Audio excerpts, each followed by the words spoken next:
This is the briefing from Transport Topics for December 3rd. I'm Esmeralda Leon.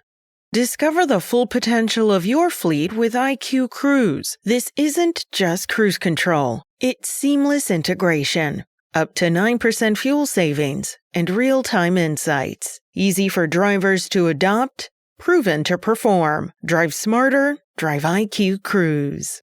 Discover how better parking access can reduce driver stress, improve freight movement, and boost productivity. Truck Parking Club's Reed Lustelow joins TT Managing Editor Seth Clevenger to discuss the issue and explore how a combination of public funding and private innovation can relieve this persistent pain point for drivers. Catch the latest Road Signs podcast at ttn.ws/episode 182. Now let's dive into the day's top stories. A federal review found that nearly 44% of the nation's truck driving schools may be out of compliance with minimum training standards. About 3,000 programs face losing certification within 30 days, and another 4,500 have been warned. Losing certification would prevent schools from issuing the training proof required for a commercial driver license. The action targets so-called CDL mills accused of offering quick, low-quality courses and falsifying records. Industry groups support the crackdown, saying it protects safety and weeds out fraudulent operators. Several states are under pressure to fix licensing issues or risk losing federal funds.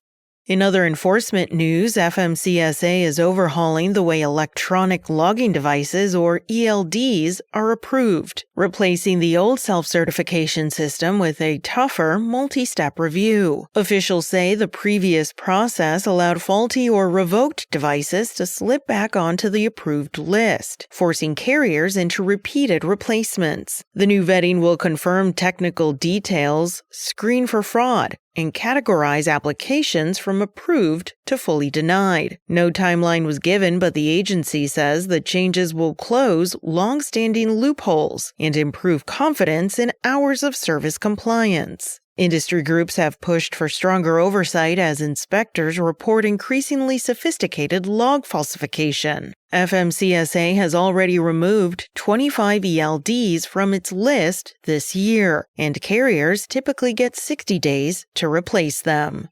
Finally, Customs and Border Protection recently detained Mexican truck drivers in Arizona for cabotage violations, or hauling domestic freight within the U.S., which is prohibited under their B-1 visas. Agents along Interstate 19 seized trucks, returned the drivers to Mexico, and began the process of revoking their visas. CBP stressed that cabotage laws protect U.S. carriers and workers by reserving domestic freight moves for U.S. drivers. The agency also reminded carriers that foreign cargo becomes domestic once it stops in the U.S. for reasons not tied to border clearance. American Trucking Associations has urged tighter enforcement throughout the year, arguing that illegal domestic hauling undercuts U.S. jobs and is occurring more often than many realize.